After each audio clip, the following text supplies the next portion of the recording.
everybody, it's Sonia from What's Good at TJ's, and today we're reviewing the Trader Joe's Celebration Cake and Baking Mix. Alright, so we got the frosting mix, which we'll be using later. I'm going to start mixing all the ingredients. It comes with the cake mix.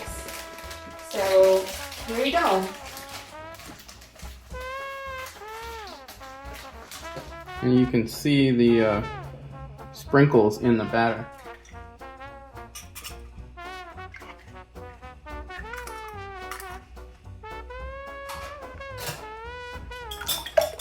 I want you to mix your eggs first.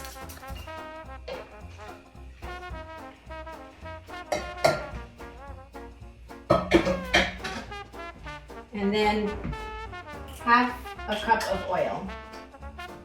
So we have olive oil here on hand, and that's what we're going to use. There you go. And then just mix those in there. And then lastly, you're going to add your cake batter into this bowl slowly.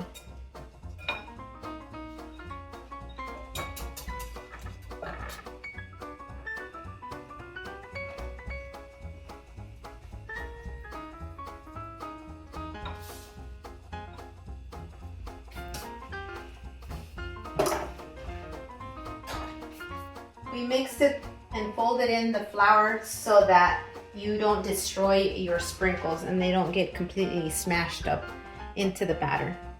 So now we're gonna line up our cupcake pan.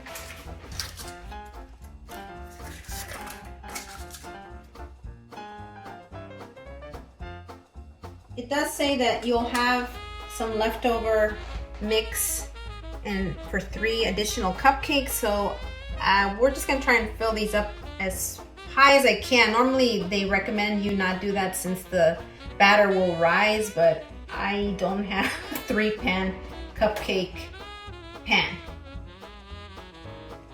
Oh yeah, there's a lot of batter left. Actually, it feels like it's more than for 3 leftover cupcakes, so I'll just try and fill them up as much as I can without spilling here. We have this much cake batter left, and I don't have a pan for cupcakes, so I'm just gonna bake it in this little Pyrex that is oven proof safe. So I think it might even overflow a little bit. And we're ready to put it in the oven. And since I had some left over, I put it in my Pyrex, and it'll be a little cake. Well, they're ready to get out of the oven here. Pretty hot. They look very nice. We do need to let them cool for like 15 minutes before we add the frosting. Otherwise, your frosting is going to melt. And the leftover batter that I put in my little Pyrex there. Alright, so there's specific instructions that Trader Joe's has on the box about whipping your butter. They want you to use a electric handheld mixer, but I don't have one. So because of the magic of YouTube, I'm going to try and hand whip this. Once the butter is whipped, then you're supposed to add the frosting mix slowly into your whipped butter. There, now it's starting to kind of whip. You see how it's like smooth and creamy? And we're they want you to slowly kind of mix the frosting into the whipped butter gradually.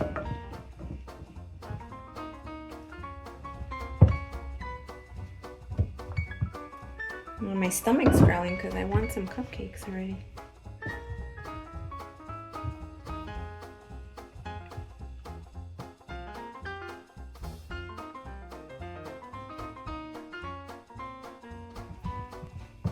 Yeah, that's a little better. Yeah, I think that's the consistency they want. It's supposed to be kind of whipped looking. Alright, so we've let this cool down about 15 minutes. I would even leave it out to cool for 20 minutes because it's still a little warm. You don't want your frosting to melt because it's all butter based basically too much, but I think this is okay. Well, I think they should stick on there more, but they're not. Oh well. Anyway.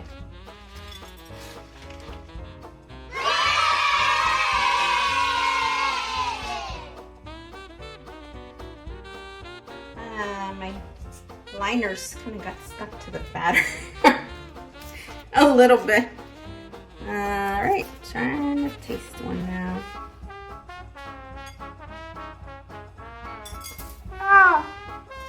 The breading isn't too sweet, which is good because the frosting is pretty sweet. And you got those sprinkles. It's kind of nice that it's not overly sweet. But yeah, it's a nice treat to have. Now it's my turn. Yeah, the liners stick to the cupcakes a little bit. Is that because it was in too long? Might have been in too long, and these are not the best liners, honestly. Yeah, you gotta splurge for the good cupcake liners, apparently. Doesn't look that bad.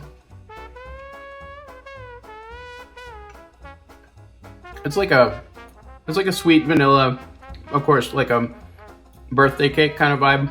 And there is something a little citrusy that Sonia pointed out. And I saw citric acid in the ingredients, which, you know, can taste citrusy. And it's almost like this subtle hint of lemon. You know, it tastes very much like yellow cake can sometimes have this kind of subtle citrus vibe, even though it's supposed to be plain vanilla. It's kind of like that. It's got a little crispy on the outside, so I think we left them in just a shade too long, but it's actually kind of nice like that. It gives it a little bit more interesting texture.